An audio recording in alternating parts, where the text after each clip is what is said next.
au niveau de la certification biologique. Donc, j'ai un beau tableau ici qu'on aime bien partager à l'interne, puis là, que je vous transfère.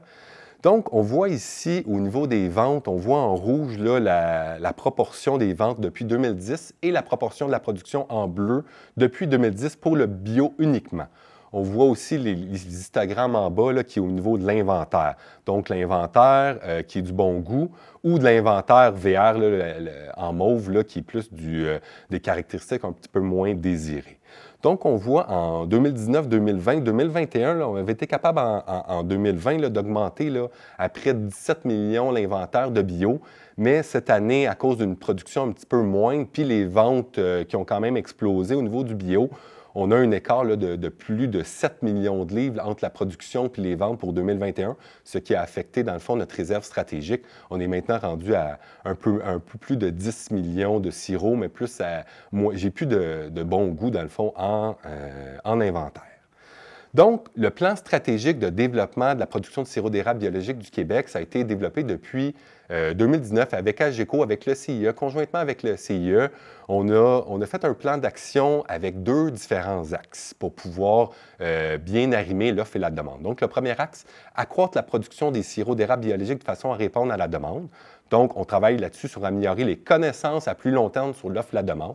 Donc, diffusion de l'information entre les acheteurs et les producteurs, amoindrir les freins à la conversion pour les producteurs et maintenir une cohésion entre les différents acteurs de la filière, donc PPAQ, CIE, les équipementiers et tout.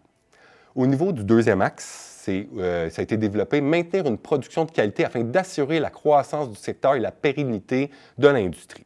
Donc, ça veut dire maintenir la qualité du sirop d'érable biologique afin d'assurer sa pérennité. Ça veut dire au niveau s'assurer que le sirop d'érable réponde aux caractéristiques du marché et aussi aux normes biologiques canadiennes.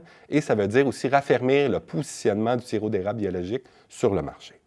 Donc, un peu plus concret dans le fond pour vous, cette dernière acétate-là, au niveau de la formation pour le bio, une démarche de certification et des méthodes de production, on a des organismes avec le Centre Acer et tout, là, il offre 11 formations du 6 octobre au 20 novembre prochain pour pouvoir aider les nouveaux producteurs qui voulaient transférer, dans le fond, de régulier à biologique.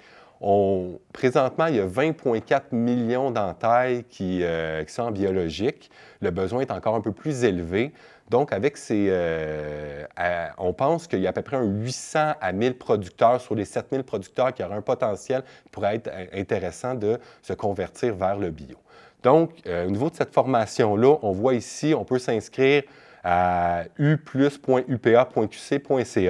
Donc, les objectifs de la formation, identifier ce qu'implique la certification biologique, connaître les démarches à respecter pour devenir bio et être outillé pour réussir sa transition bio avec les différentes entités de certification. Donc, durée 6 heures, 15 producteurs par formation pour chacune des 11 formations-là maximum.